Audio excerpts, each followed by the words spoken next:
নমস্কাৰ, আন এটি ভিডিঅ'লৈ আপোনালোকক স্বাগতম। আহকচোন আজিৰ ভিডিঅ'টোত মই আপোনালোকক ফিজিঅ'থেৰাপিৰ কিছু ইনফৰ্মেশ্যন দিবলৈ চেষ্টা কৰিম। ফিজিঅ'থেৰাপি কোৰ্চ ক'ত কৰিব পাৰি আৰু কেনেদৰেনো কৰিব পাৰি এই সম্পৰ্কে কিছু কথা আপোনালোকৰ লগত আলোচনা কৰিবলৈ ওলাইছোঁ। ফিজিঅ'থেৰাপি পঢ়িবৰ কাৰণে হায়াৰ ছেকেণ্ডাৰী ছায়েন্স ষ্ট্ৰীমৰ হ'ব লাগিব আৰু ফিজিক্স, কেমেষ্ট্ৰি, বায়'লজি এই তিনিটা ছাবজেক্টত অধ্যয়ন কৰিব লাগিব। এতিয়া আহকচোন ফিজিঅ'থেৰাপি পঢ়িলে আমি কি কি বিষয় ল'ব লাগিব। ফিজিঅ'থেৰাপি কোৰ্চটোৰ ভিতৰত অন্তৰ্ভুক্ত বিষয়সমূহ কি কি?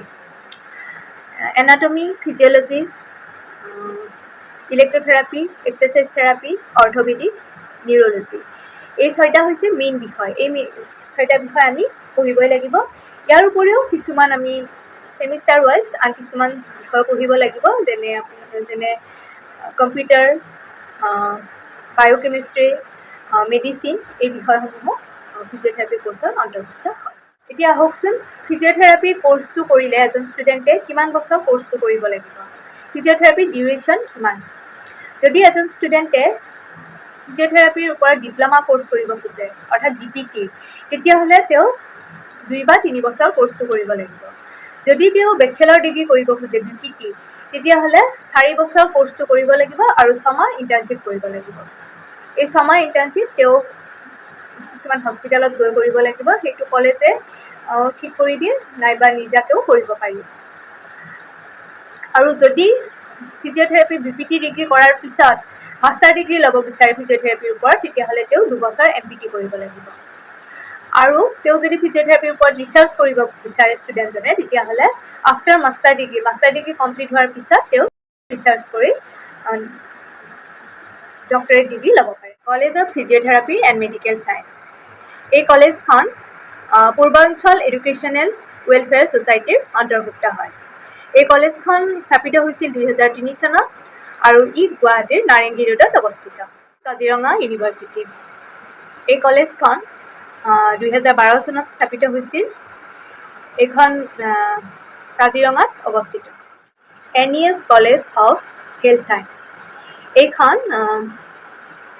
নেশ্যনেল এডুকেশ্যনেল ফাউণ্ডেশ্যনৰ অন্তৰ্ভুক্ত হয় আৰু এইখন স্থাপিত হৈছিল 2012 চনত।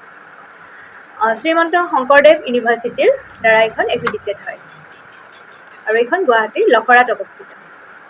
Assam Downtown University Assam Downtown ইউনিভাৰ্চিটিটো যিটো গুৱাহাটী ব্ৰাঞ্চ, তাতো ফিজিঅ'থেৰাপি কোৰ্চটো কৰিব পাৰি।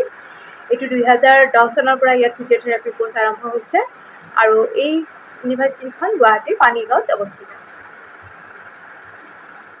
প্ৰতীক্ষা Institute of Allied Health Science এইখন গুৱাহাটীৰ অৱস্থিত আৰু ইয়াত আৰম্ভ হৈছিলে 2021 চনৰ পৰা।